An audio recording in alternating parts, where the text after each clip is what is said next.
वालों को जवाब देना है तो दूसरी तरफ समय निकालकर हमें आदिवासी वनवासी भाई बहनों के बीच भी समय देना होगा।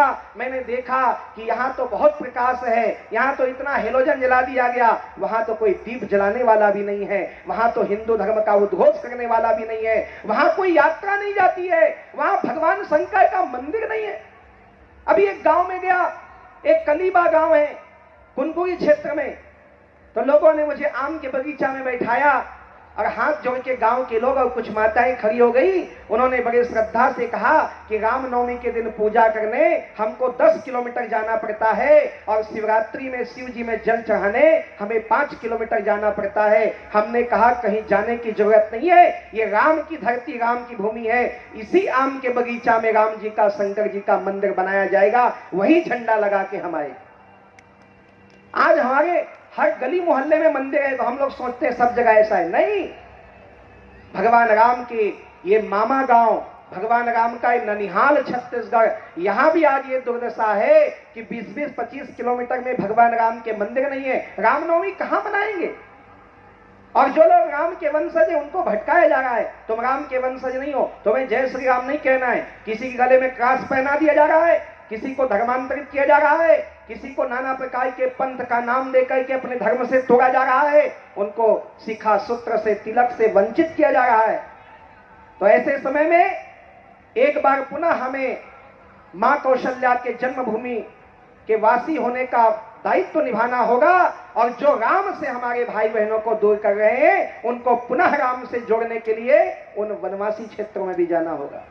हमारे युवा विंग के युवा साथी ने बहुत अच्छी बात यहाँ पे कही कि राम जन्मोत्सव समिति का काम केवल राम जन्मोत्सव मनाना नहीं है, हमें समाज के सभी रचनात्मक कार्यों में भी सम्मिलित होना है। समाज में भगवान राम के आदर्श स्थापित करने के लिए हमें गली मोहल्ले में निकलना होगा। देखो अलग अलग काम के लोग निकलते हैं, अभी चुनाव का समय है, लोग गली गली में जाके वोट मांगते हैं, लेकिन भगवान राम के भक्त जो हैं उनका तो सदा सदा से काम रहा और सदा एक काम रहना चाहिए कि हर गली मोहल्ले में कहीं सुंदरकांड का पाठ हो, कहीं हनुमान चालीसा का जाप हो, कहीं भगवान राम के अखंड कीर्तन का आयोजन हो और कहीं कहीं पर तो भगवान राम जिस तरह शस्त्रधारी हैं ऐसे युवाओं को शस्त्र दीक्षा देकर सम्मानित किया जाए। हिंदू वीरों का सम्मान करोगे तो आगे चल के हमारी सुरक्षा सुनिश्चित होगी। मैंने कई जगह मंचों में यह आयोजन किया, मंचों में कार्यक्रम किया, हमारे बुधन सिंह ठाकुर जानते हैं। कई जगह मैंने युवाओं को शस्त्र दीक्षा दी, बहनों ने रक्त तिलक किया। अभी कुछ दिन पहले मध्य प्रदेश रतलाम में गया तो एक अलग अलग नजारा देखने को मिला।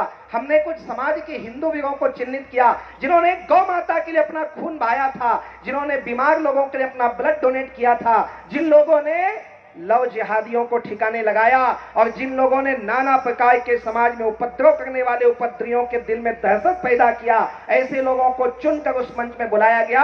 लगभग 35 हिंदू वीरों का सम्मान था, लेकिन एक अद्भुत दृश्य देखने को मिला।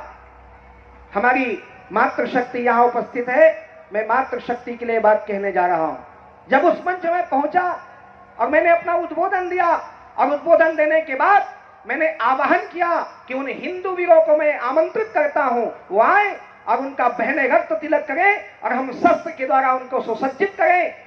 मैंने देखा कि सिर में पगड़ी धारण करके 35 युवा नहीं बल्कि 35 मेरी युवती बहनें खड़ी हुई थी मंच पे कि सम्मान आज इनका होगा और भाई रक्त तिलक करेगा इन बहनों को।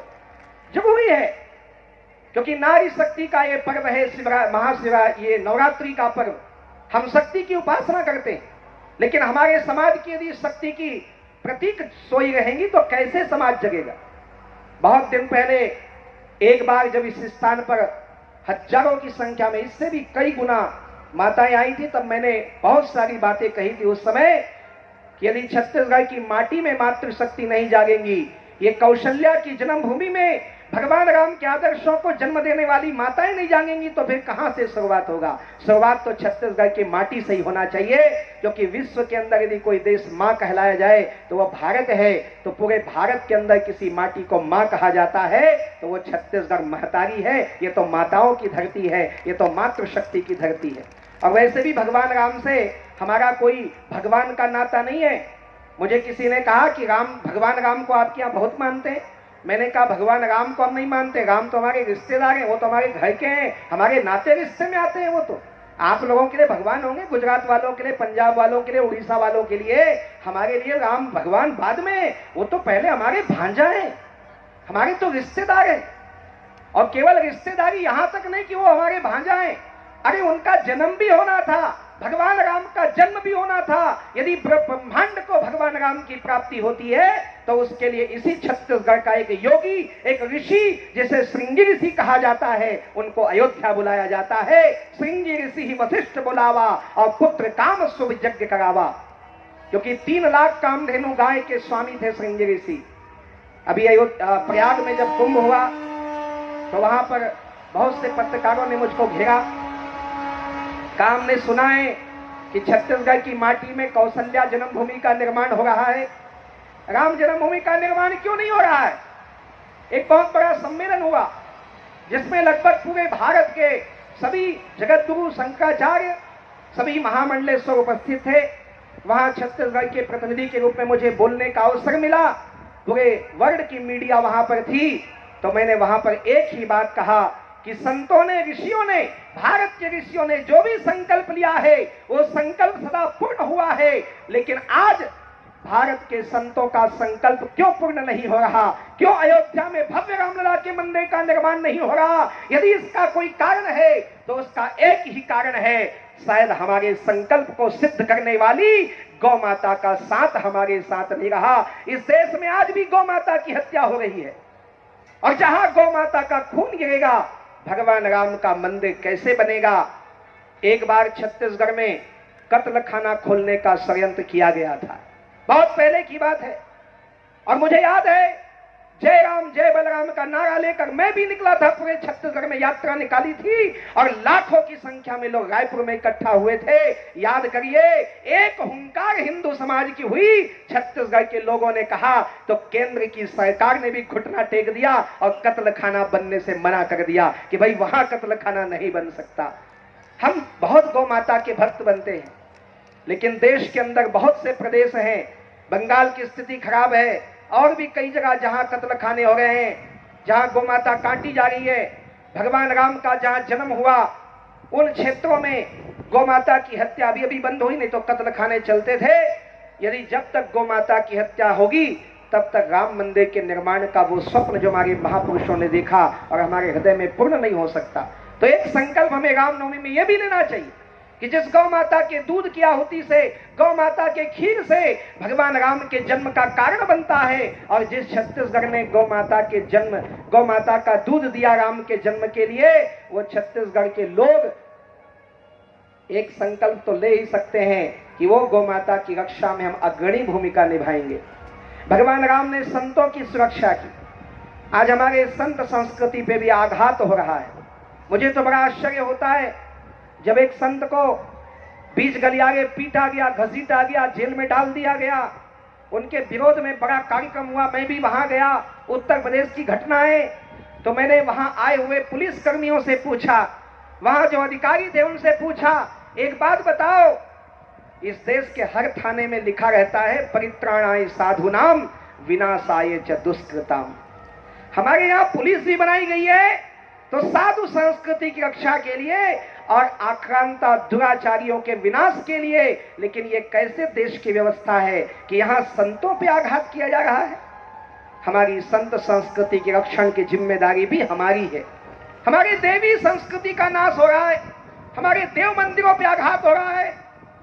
जहां पर देव मंदिरों पर आघात हो, जहां देव संस्कृति का अपमान हो, हमारे देवी देवताओं के ऊपर अभद्र टिप्पणी हो, तो ऐसे चीजों का भी तत्काल हमें प्रतिकार करना चाहिए कि हमारे एक भी देव चिन्ह का अपमान इस देश में, इस प्रदेश में, हमारे समाज में नहीं सहा जाएगा।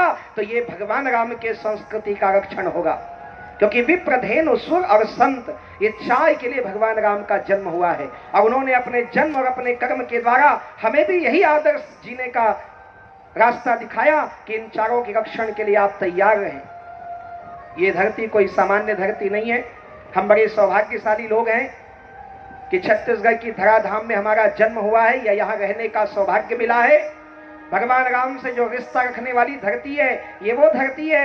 मैंने तो एक बात कुंभ में संतों के बीच में कही, पता नहीं संतों को ये बात हजम हुई या नहीं हुई।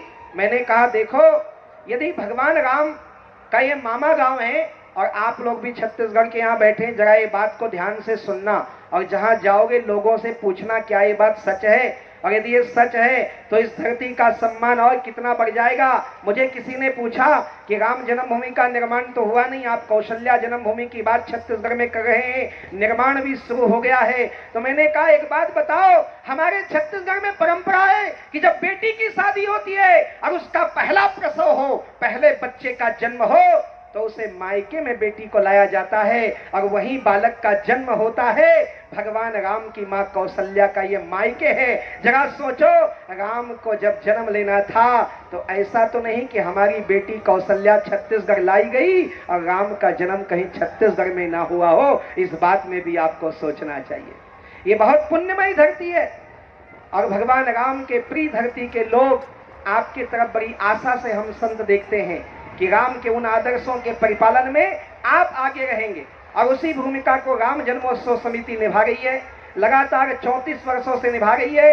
और मैं चाहता हूं कि आगे भी इस समिति में ऐसे लोग जुड़े, समाज का हर वर्ग जुड़े, ताकि इसको और ऊंचाई मिले, इनके कार्य को और निपुणता मिले। हमारा तो आशीर्वाद है, लेकिन समाज के सभी अंगों का सहयोग और आशीर्वाद राम जन्मोत्सव समिति को मिले। बात आई हनुमान जी के मूर्ति के निर्माण की, तो बहुत पहले मैंने ये बात यहाँ मंच से उठाई थी और इसके लिए प्रयास किया गया। धीरे धीरे ये मैदान भी सुरक्षित हो रहा है, रामलीला मैदान के रूप में प्रसिद्ध हो रहा है। और श्री हनुमान जी महाराज से हम प्रार्थना करेंगे, आने वाले 1-2 वर्षों में ही जिस स्थान पर हम खड़े हैं, हमारे पीछे छत्र छाया लेकर श्री हनुमान जी महाराज का वरद हस्त यहाँ बने। एशिया की सबसे बड़ी हनुमान जी की मूर्ति इस स्थान पर बने। इसको हम पूरी तरह पाटेश्वर सेवा संस्थान की ओर से समर्थन भी देते हैं और लाखों लाखों भक्तों के द्वारा तत्काल सहयोग भी हम यहाँ पर देंगे। स्टैचू ऑफ यूनिटी बनाई गई है गुजरात में, तो हम चाहते हैं जिस तरह सहकार